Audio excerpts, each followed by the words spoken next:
we're going to take a look at how to diagnose the ABS slide on a Volvo. And right here you can see the ABS slide is on right there, and over here if you press read on the side you can see that the ABS anti-skid service is required. So what you'll need is you'll need an OBD2 scanner that can read Volvo specific codes. A generic OBD2 scanner will not allow you to read those codes. Down here we have the OBD2 port, that's the diagnostic port. So go ahead, turn on the ignition after you have plugged in the scanner.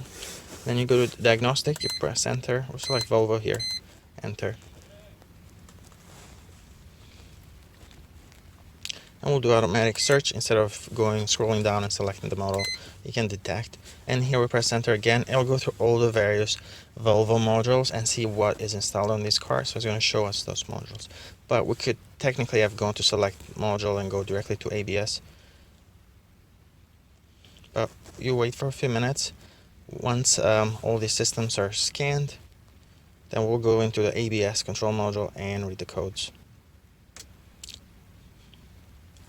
So you can see here, you can scan engine, transmission, CEM, steering angle sensor, and a lot more modules. Down here you can see there's 18 modules that are installed in this vehicle, but we are interested on the ABS. So we'll go to ABS, press enter, and then here we can read codes.